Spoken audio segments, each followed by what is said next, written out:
ये अपूर्ण को स्वीकार करने के कारण अपनी दुर्दशा है। कैसे हम स्थिति को प्राप्त हो गए, हम दूसरे की जरा जरा सी बातों में दुखी सुखी होते हैं। कितनी हमारी स्थिति गिर चुकी है, छोटे छोटे विषयों ने हमें परास्त कर दिया।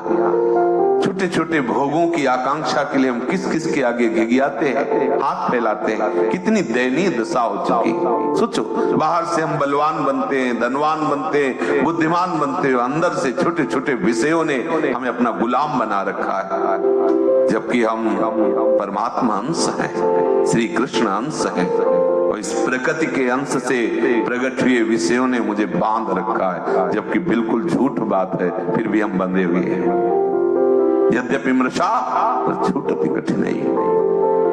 केवल अंशी की तरफ चलने से ही तुम्हें शांति प्राप्त हो सकती है, निर्भयता प्राप्त हो सकती है, निःशोक हो सकते हो, निश्चिंत हो सकते हो। दूसरा कोई उपाय नहीं। ऐ परमात्मा अंश, श्री कृष्ण अंश, तेरे अंदर की खोज है केवल श्री कृष्ण। तुझे प्रकृति में कहीं विश्राम नहीं मिलेगा, कहीं शांति नहीं मिलेगी, कहीं पूर्णता नहीं मिलेगी, क्योंकि तू परमात्मा अंश है। इसलिए तेरा विश्राम स्थल परमात्मा ही है। उसका नाम, उसका रूप, उसकी लीला, उसका धाम तेरा विश्राम स्थल है। इसलिए श्री वृंदावन विश्राम। तू विषयों में, प्रकृति में अपना विश्राम खोजेगा, नहीं मिलेगा। प्रकृति से निश्चिंत होना चाहेगा, निर्भय होना चाहेगा, निःशोक होना चाहेगा, तो उतना ही चिंता बढ़ेगी, उतना ही शोक बढ़ेगा, उतना ही भय बढ़ेगा, क्योंकि तू परमात्मा अंश है। तो अगर निर्भय हो सकता है तो केवल परमात्मा से। प्रकृति से जुड़ करके तो निर्भय नहीं हो सकता, प्रकृति से जुड़कर तो निश्चिंत नहीं हो सकता, प्रकृति से जुड़ करके तो निःशोक नहीं हो सकता। और यही तो हमारी मांग है, कोई चिंता न रहे, हम सदैव सुखी रहें, परम शांत रहें, क्योंकि ये मांग अंशी की मांग हम समझ नहीं पा रहे। ये सब भगवत स्वरूप बात हम मांग रहे हैं। सदैव सुखी रहना, सुख सिंधु में जाना, सदैव शांत रहना प्रभु का स्वभाव है, निर्भय रहना ये प्रभु का प्रभाव है। हमारी मांग क्या है? अंशी की, पर हम समझ नहीं पाते। प्रभु के अंश होकर प्रकृति से अपनी मांग पूरा करना चाहते हैं, इसलिए कभी नहीं हो सकती। वो कभी नहीं हुई। देखो, जब से जन्म मरण के चक्र में लगे हुए, कोई भी देवता, ऋषि, प्राणी, माता, पिता, आप्तजन, दादा, परदादा, कोई भी तुम्हारी शांति का कारण नहीं बन सकते जब तक आप अपने प्रीतम की भावना से युक्त नहीं होंगे।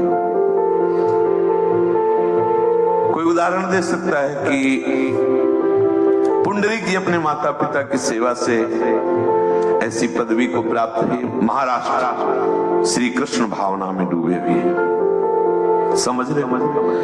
माता पिता से राग तो सब कोई करता है, लेकिन भगवत भाव से, समझ रहे? किसी से भी जुड़ो, किसी देवता, किसी से भी भगवत भाव यदि नहीं, अच्युत भावना विहीन हर बात कमजोर हो गई। अच्युत भावना है, भगवत भावना। अंशी को लेकर बात करो। कोई भी नाम दे दो, माता नाम दे दो, पिता नाम दे दो, कोई भी कहीं भी आराधना कर लो, बैठा हुआ है, बस उसी की आराधना करनी, उसी का भाव करना है। और जब तक हम राग त्याग नहीं करते तब तक आराधना सफल नहीं होती। राग पूर्वक, मोह ममता पूर्वक तो सबको ही लगा है अपने परिवार के, और वो त्याग ना होने के कारण उसको कोई भी भागवती की अनुभूति नहीं होती। आराधना तो सब कर रहे, नहीं कर रहे। कैसी कैसी आराधना है, देख लो। आराधना नहीं, कौन आराधना नहीं कर रहा? अरे बोले हरि क्या? अरे हरि की ही तो कह रहा हूं, कौन आराधना नहीं कर? सब रूपों में हरि तो है, लेकिन राग पूर्वक, पर हरि का भाव नहीं है। अच्युत भावना विहीन और राग पूर्वक सेवन करने से वो वो भगवत तत्व का अनुभव नहीं कर पा रहे। और यही वैराग्य पूर्वक हरि भावना से युक्त तो कहीं भी कुत्ते में भी भगवत साक्षात्कार कर लिया, भूत में भगवत साक्षात्कार कर लिया, भूत भी भगवान का दर्शन कराने का हेतु हो गया गोस्वामी तुलसीदास जी को।